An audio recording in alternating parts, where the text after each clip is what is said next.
News team, stay tuned for the CBS Radio Mystery Theater and our next news at 12 midnight. The CBS Radio Mystery Theater presents...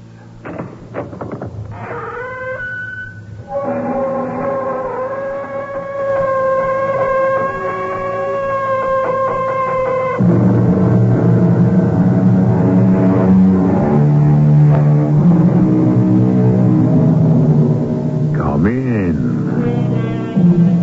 Welcome. I'm E.G. Marshall.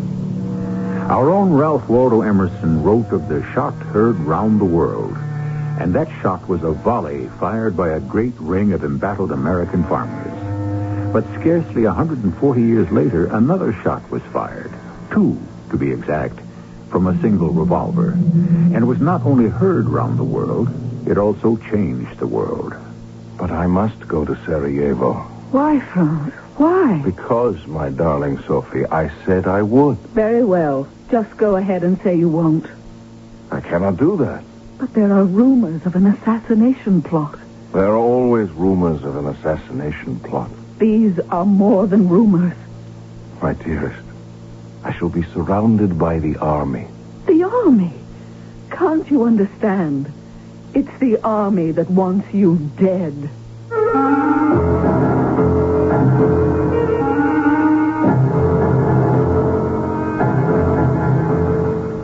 Our mystery drama, Appointment at Sarajevo, was written especially for the Mystery Theater by Sam Dan and stars Roberta Maxwell and Tony Roberts. It is sponsored in part by True Value Hardware Stores and Sun-Kissed Growers Incorporated. I'll be back shortly with Act One.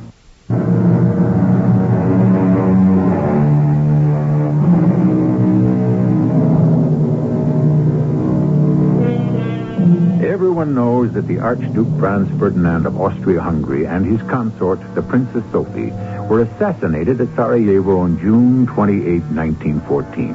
And that's why World War I began. However, we should always look askance at any sentence which contains those two words, everyone knows. There is a considerable body of opinion which insists that this royal pair was not assassinated, but executed. Yes, deliberately sent to their deaths by some of the highest officials of their own government. And why? Perhaps we might listen to a close friend of the Archduke Franz Ferdinand, a man of unquestioned integrity who is not only the Archduke's confidant, but also his personal physician, Dr. Victor Eisenmenger.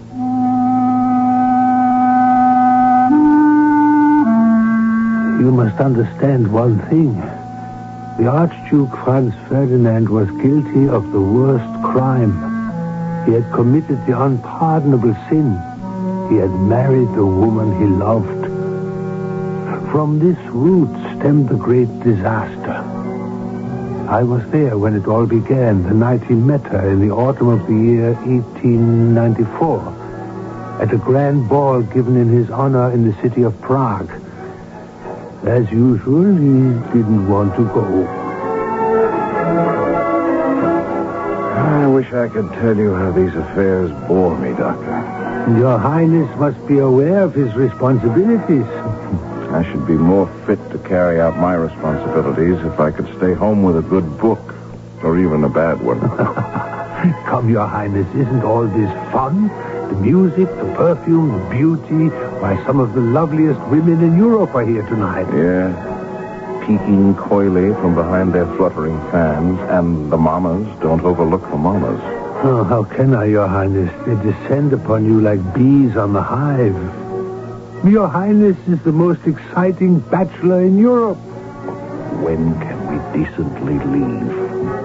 But we have only just arrived. Doctor, we shouldn't be here at all. Why not? I do not understand you. You tell me I have a serious illness. That's true. Yes, you tell me the only cure is absolute rest.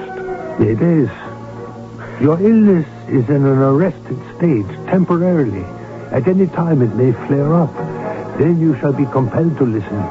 And you will be a difficult patient. So I want you to have a taste of this. Of what? Oh, sociability. I shall pay my respects to my host, the governor, and home I go. But think of the thousands of marks spent on gowns and cosmetics and hairdressers. There are scores of eligible matches, acceptable alliances for a crown prince, waiting for the slightest smile, the merest glance from your highness. Not all of them are eligible. It would be hard to find one that isn't. I think I found her. Where?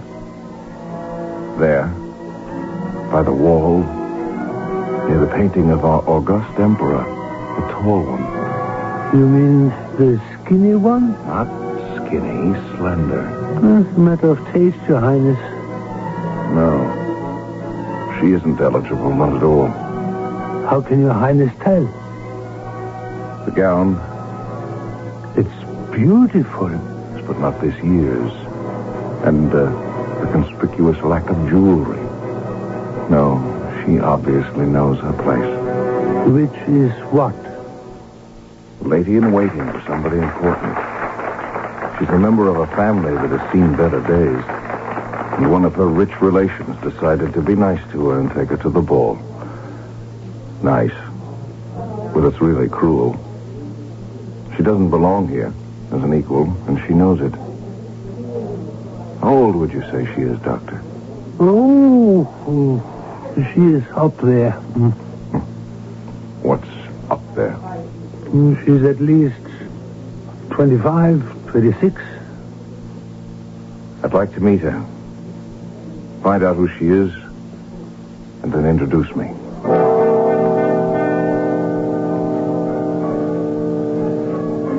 Your Highness, may I present the Countess Sophie Chutek? Countess, may I have this dance? I should be delighted, Your Highness.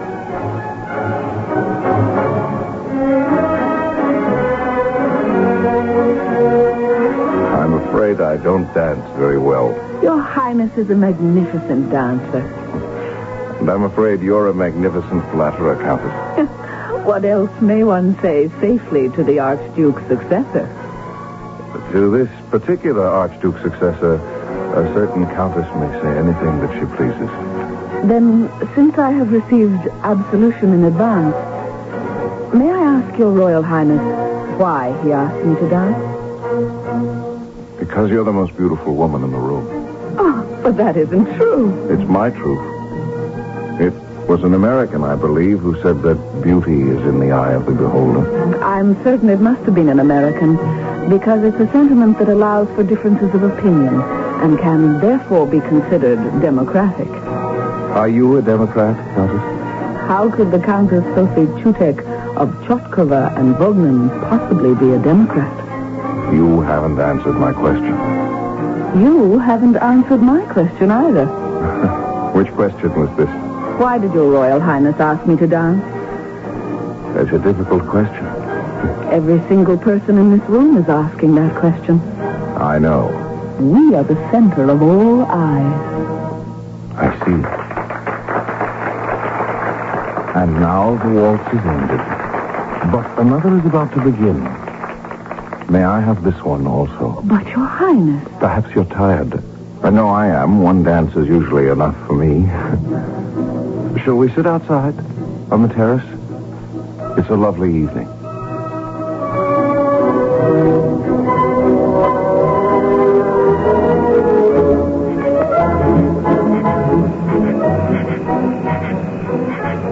If everybody was glancing at us before, I'm sure they must be staring now. And I know what they must be saying. Do you? What does he see in her? She's rather tall, ungainly, plain. That isn't true. She can't be considered beautiful. I thought we'd settled that business about beauty. I am merely echoing the musings of the multitude. Since I am not eligible, you can have no thoughts of proposing marriage. Since I am not attractive, you surely cannot wish to make me your mistress. I can hardly be considered another Maria Wetzera. I'm sorry, I really shouldn't have said that. It doesn't matter. It does matter. It was silly, tactless. Yes, but it was human. Human. You know what that means, Countess? To be with someone who is human. To be with a woman who can laugh and talk as if I were just another man. But you are just another man. And you say you're not a Democrat. A true relationship between a man and a woman can only be democratic. Are we going to have a relationship, Sophie? That, Your Highness, is not for me to say. It isn't? How quickly you abandon your democratic principles. I do not live in a democratic country. I am the Countess Sophie Chutek of Chostkova and Vodman, a most imposing title. But my family has long since fallen from favor. Our house is poor. My sisters married well, but in those days my father was able to dower them decently. What are my prospects, Your Highness? I can live out my life as a poor relation or enter a convent. Are you proposing another alternative? Sophie Chutek, I say we shall get to know each other better. If Your Royal Highness commands it. Tell me that you desire this as much as I do. Sophie. Yes. Sophie Chutek, I am in love with you. Do you believe me? Do you love me? Yes. All my life I've been waiting for a prince. And now that he's come, why shouldn't I love him? That's where it began. And that's also where most people thought it ended. A few days later, his illness flared up. I took him to the sanitarium in Lolling. She went to live with her sister in Saxony. But they wrote to each other. It seems they wrote every day. My dearest Francie, your letter arrived on a dull gray morning, and suddenly the sun shone, and the sweet song of the birds rippled through each room. My beloved Sophie, I grow stronger every day. Soon, my darling, soon we shall be together always. But he didn't grow stronger every day. Sometimes he became weaker. Stronger or weaker, I could count on his becoming more difficult. How much longer do you think I can live like this, like an invalid? I don't know. It's been 2 years. I wish I could offer Your Highness a specific date. Do you know what's going on at the Schönbrunn Palace?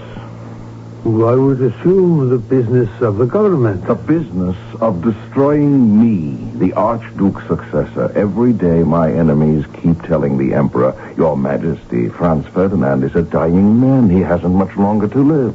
You are the only logical successor. You're the only mature man of experience. Everyone knows it. And besides, isn't there Sophie to think about? Yes. You're right, there is Sophie. You must understand, he was a Habsburg. He truly believed in the divine right of kings, or at least that a king ruled by the order of the Almighty. But even this belief in his divinely inspired mission wouldn't have been enough to make him accept the long, difficult period of medical treatment. He needed Sophie Chutek. The thought of her was good for him, at least as good as any of my medicines. Well, Doctor? I have here the report from the Distinguished Committee of Physicians and Surgeons. Yes? As a result of their thoroughgoing examinations, they agree with your personal physician that your health is absolutely normal. She helped me. Without her inspiration, I don't know. Maybe I wouldn't have made it. You're really in love with her, aren't you? Can you doubt it? This is the one woman in my life. The only woman. And of course, as you realize, she is ineligible. I know I faced a certain amount of difficulty, but thanks to you, I have the strength. And now I shall go to see her at once. See her? But where? How? You simply Doctor, cannot... we have worked out the most clever plan. We shall see each other, and no one will ever suspect. It was a clever plan, but it exploded in their faces.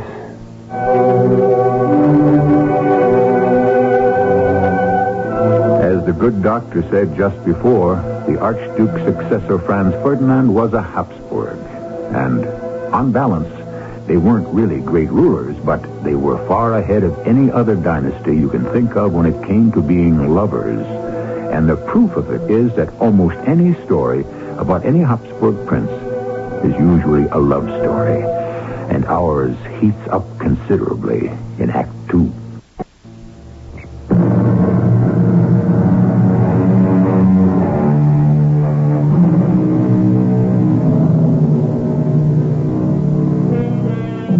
I remember when I was at school, we learned that the First World War was triggered by the assassination of the Archduke Ferdinand of Austria and his wife. And that was all we ever knew about them, and we never cared. Would we have taken more interest if they'd taught us that Ferdinand and Sophie had one of the greatest love affairs of all time? I think so, but that's what our story is all about. And we're getting it from the Archduke's personal physician, Dr. Victor Eisenmenger.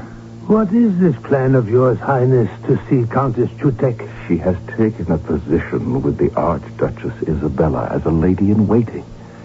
The Archduke Frederick is a good friend. Thus, I have a pretext for visiting the palace in Pressburg. But you will only have a chance to see the Countess at brief intervals.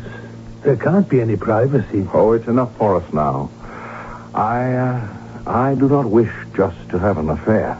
This is the lady I will marry. So then, ostensibly, Your Highness will go there to visit the Archduke Friedrich and the Archduchess Isabella. Of course. The Archduchess Isabella is one of the world's most unpleasant women. I agree. And she happens to have a daughter, somewhat plump and rather plain, Maria Christina, but extremely eligible. So I understand. Suppose her mother misunderstands and believes that Maria Christina is the true object of Your Highness' visits.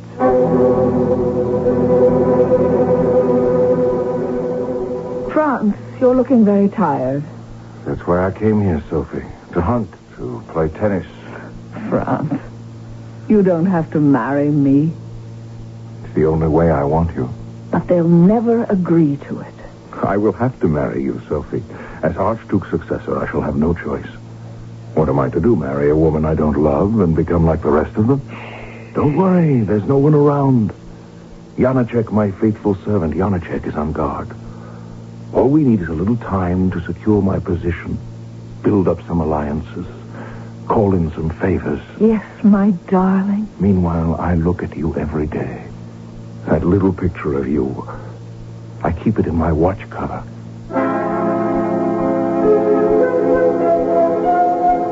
And that was their undoing. He had one of those big old-fashioned gold watches where the face was covered and you opened it to see the time. One day he forgot to take it back to Vienna with him when he left. A servant brought it to the Archduchess Isabella. Maria? Maria Christina? Now, where is that? Here you are, my darling, my adorable little dumpling. He left his watch here. Franz Ferdinand did. And you know, I wouldn't be at all surprised if there's someone's picture inside. He's been coming to see you so often. He must be madly, deliriously, hopelessly in love. I'm sure he carries your picture. Let's just take the tiniest little peek, shall we? I see. I He does have a... How does she dare? Bring her to me at once. Drag that strumpet down here. How dare you? I take you into my home through the charity of my generous heart, and this is how you repay me. You spoil my daughter's chances by having a degrading affair with the Archduke's successor under my very roof. The Emperor will hear of this. And the Emperor did. He was, after all, her cousin. But he had heard similar stories about his son, his brothers, his nephews. He really couldn't take it too seriously. And how are you, Franz? Fine, Your Majesty, just fine. Good. I spoke with the Archduchess Isabella. Tell me, had you formally asked for the hand of their daughter, what's her name, Maria Cristina? No, sir. Well, that should be the end of it. The girl may be eligible, but I tell you, they grow plain enough as they grow older. At least start with someone beautiful. Yes, sir. About the Countess Sophie Chutek. Well, I have no reason to discuss the Countess Chutek. It's your own private affair. I only ask that you behave with discretion. You must come to see me again very soon. Your Majesty. Your Majesty, I request your permission to marry Countess Sophie Chutek. No. Such a marriage is absolutely impossible. I shall never allow it. I have given my word to the Countess. I cannot break my word. Let us count the number of wrong things he did. First, he stayed on after the Emperor had dismissed him. Second, he had asked for the impossible, to marry a woman who was not eligible by Habsburg standards. Third, after the Emperor had refused permission, he argued about it. Every one of those was an unforgivable offense, and the Emperor never forgot them. Meanwhile, the pressures on Sophie were unbearable. She's staying with my stepmother. The Lord be thanked we seem to have one ally in this world. Everyone strikes out at her, even her own family. Give him up. Do your patriotic duty. It's sickening. It's also hopeless. The Emperor will never relent. Are you prepared to renounce your rights and become a private citizen? No. Never. I was born a Habsburg. I was born to rule these lands, and let me tell you, without vanity, I'm the only one who's fit. Your Highness, as your friend, I wish you well.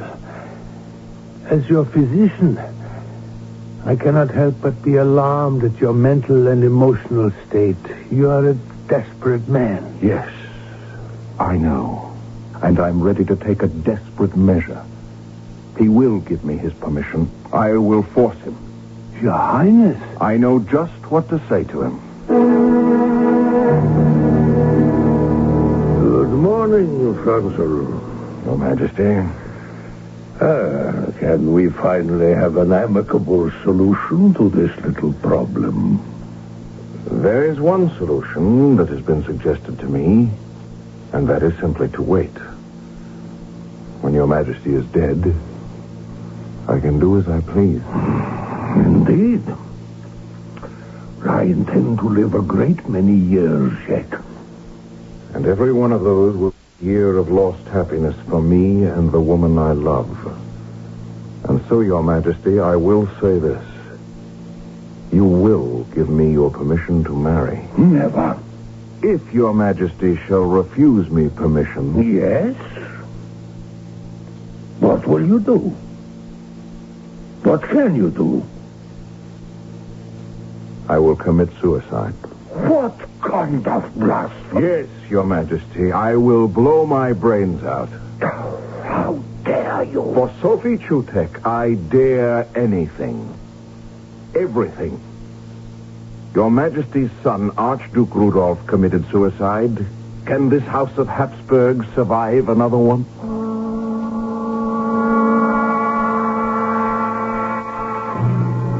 He didn't wait for the interview to be over. He didn't wait to be dismissed. He stormed out. The next move would have to come from the Emperor. And very soon it did.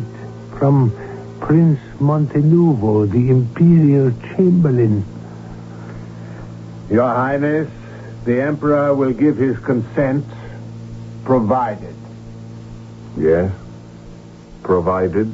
Provided it is to be a morganatic marriage. Morganatic comes from the Gothic morgjan, meaning to restrict. I do not require a lesson in philology, Prince Montenuva. I am aware of what it means. Article 1 of the Habsburg family statutes limits membership in the Most High Arch House only to the issue of those marriages that are standesgemäß, in accord with status. What you're saying is that my children will not be eligible to inherit the throne. Your children will not be considered legitimate.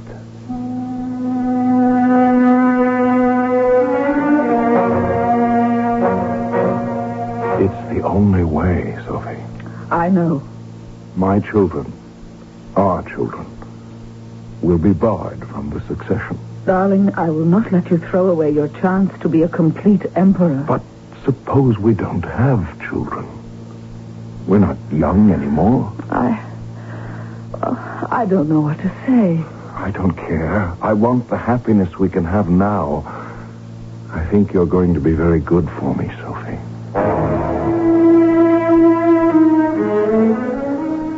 They drove a very hard bargain with him. The hardest part of all was the ceremony of renunciation. I renounce all rights of succession for my children who shall not be deemed members of the Arch House of the Habsburgs.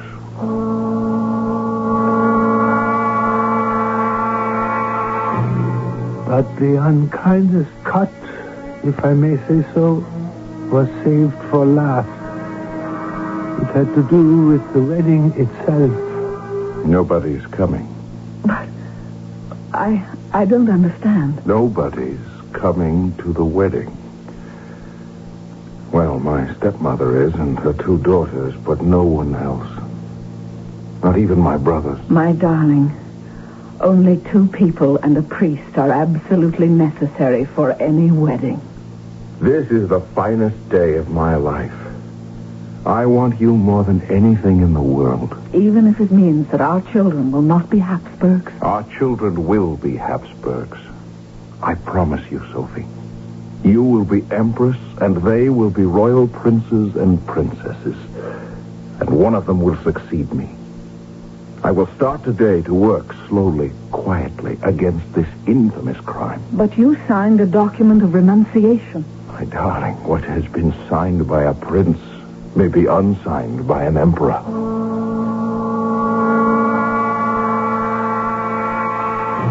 And that was the day he began to battle to legitimize his wife and children. It was the day that he embarked upon the journey that would end in the violence at Sarajevo.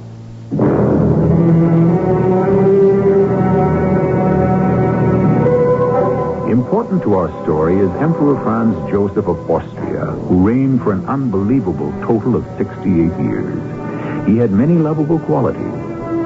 If he seemed a little put out with his nephew's insistence on marrying for love, it was because old Franz Joseph sincerely believed that marriage was for policy and mistresses were for romance.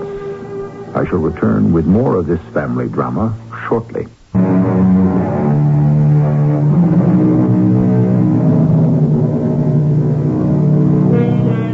Perhaps the Habsburg family was jinxed, or should we say cursed. Things really went badly for old Franz Joseph. His brother Maximilian tried to become king of Mexico and was executed.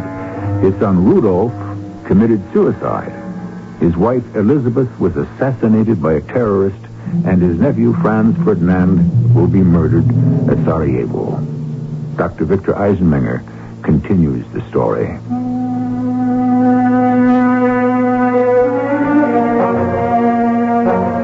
They were married in 1900.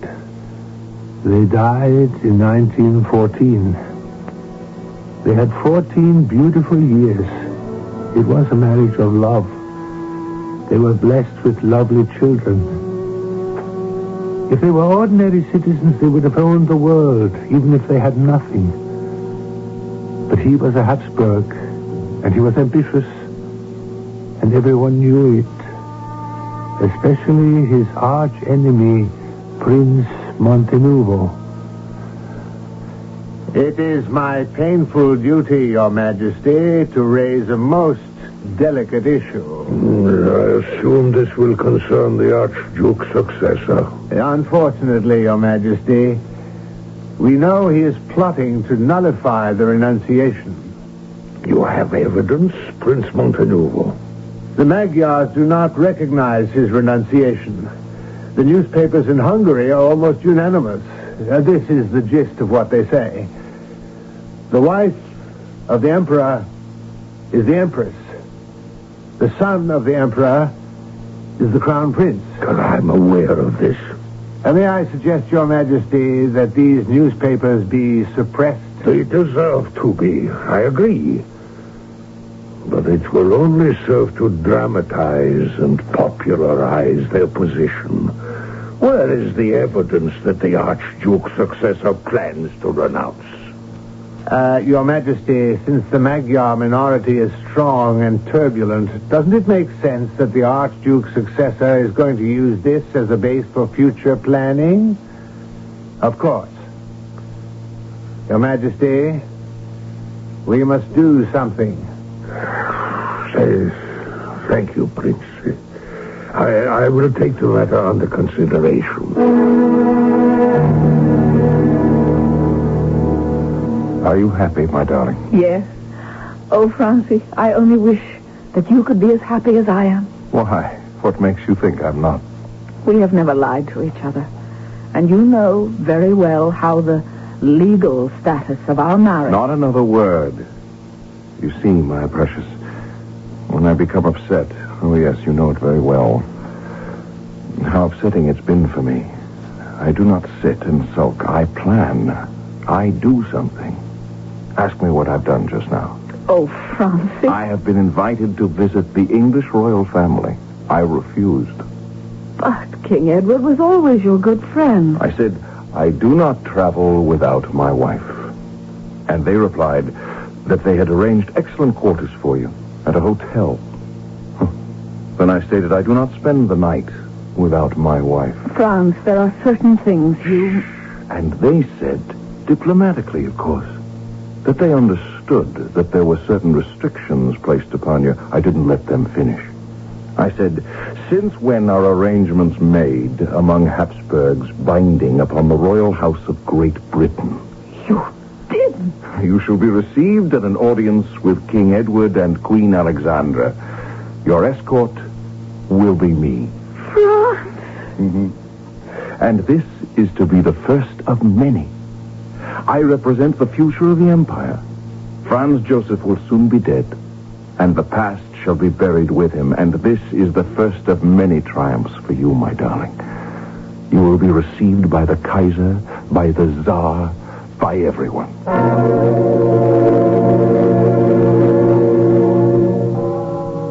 Francie, do you know what time it is? 2 in the morning. So late? You've worked long enough. Come to bed. Spoken like a true wife. And soon you shall truly be my wife. I've always been your wife. I'm not concerned with some words on paper. Now you need your rest. Just a few minutes more. I'm almost finished. What is it?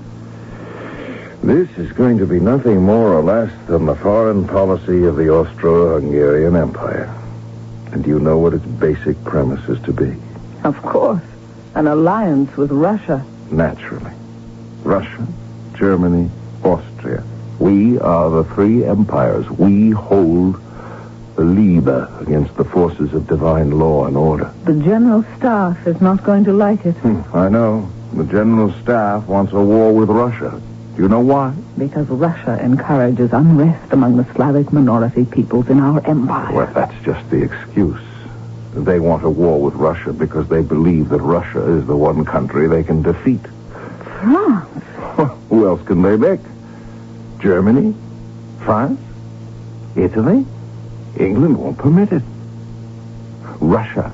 That's an opportunity for glory. I cannot believe that men can be so cynical. I know. You cannot believe the unbridled vanity of these toy soldiers, but we couldn't defeat anyone. Not with the army we have now. We need peace to create a war machine that's in tune with the 20th century.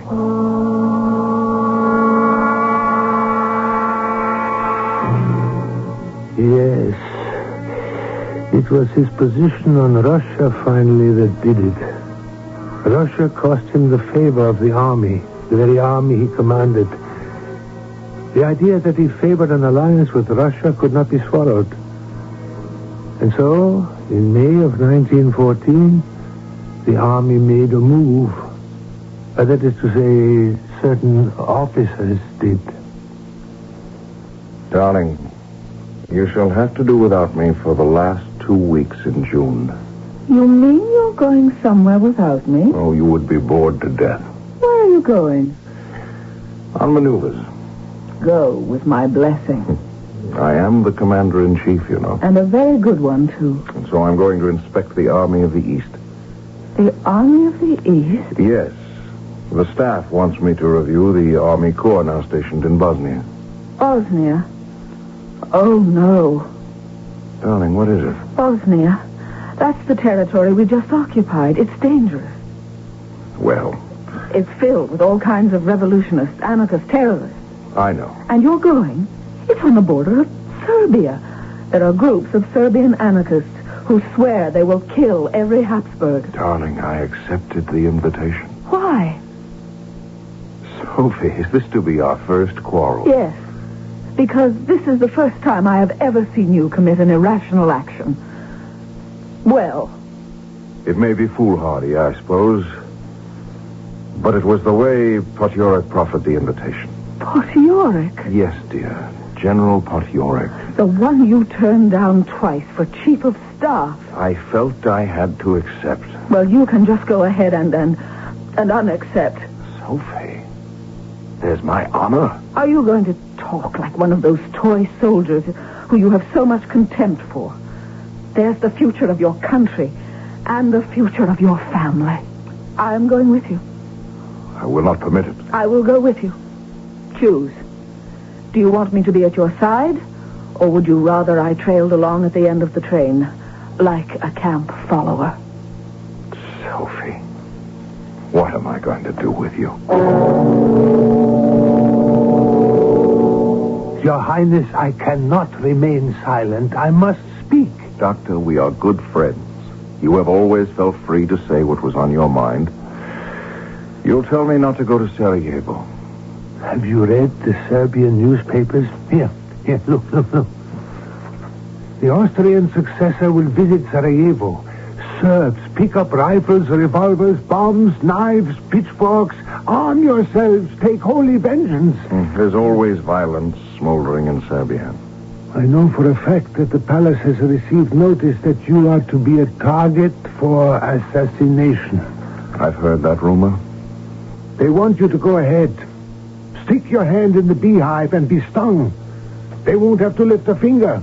It will be done for them. Nature, as the emperor likes to say, will take its course. I appreciate your advice, my dear friend. But you will not take it. I cannot take it. What's the matter with all you Habsburg princes? Do you all have a death urge? Yes, you all do. Except that stupid, senile, ponderous old man on the throne. He is going to live forever.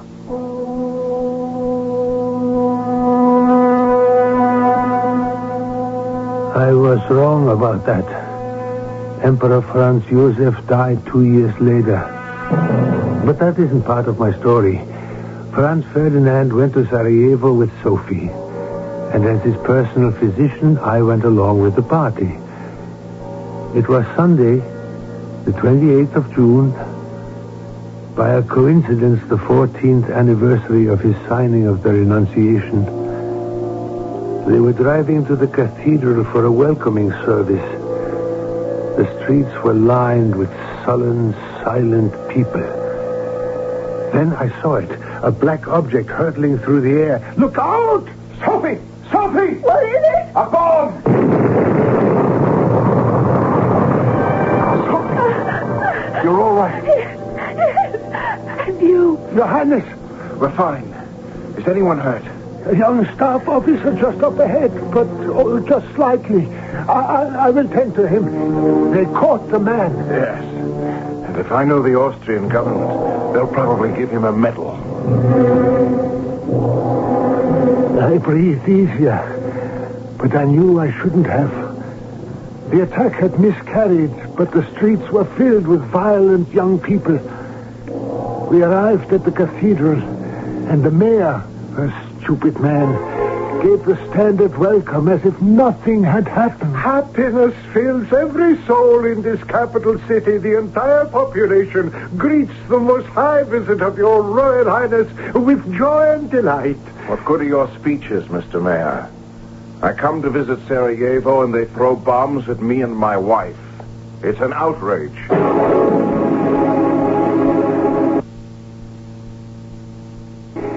May I suggest we cancel the rest of the visit?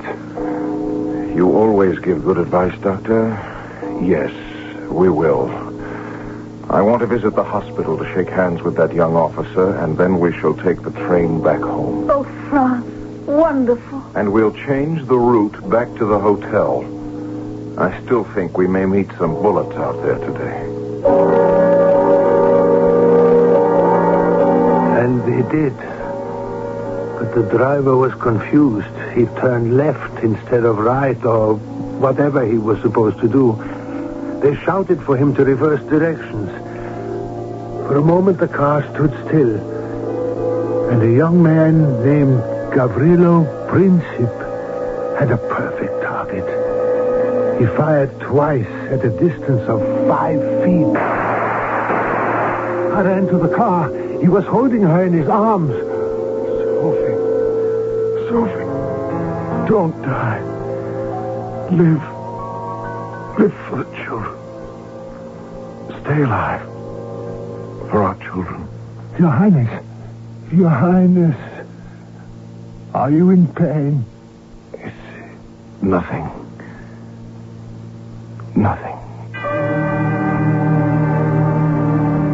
But it was everything. He was dead. And so was she. And their world, and my world, and everybody's world died with them.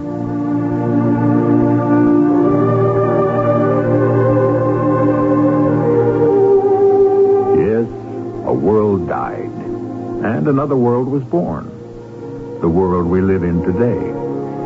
A world born out of the agony and chaos of the First World War. A world that still has more than enough agony and chaos of its own, but it also has hope. I'll be back shortly.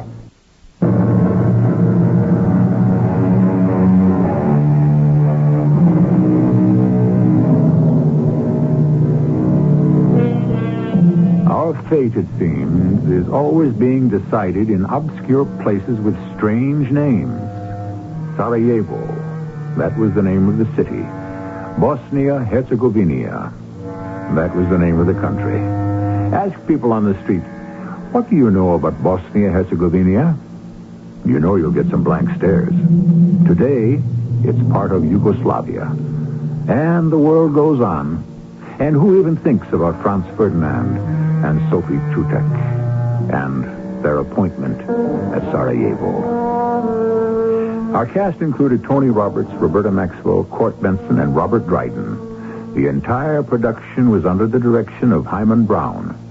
Radio Mystery Theater was sponsored in part by Sunkist Growers Incorporated and True Value Hardware Stores. This is E.G. Marshall inviting you to return to our Mystery Theater for another adventure in the macabre. Until next time, pleasant dreams. With skis in one end, we'll strap you in and I'll guide you down the mountain.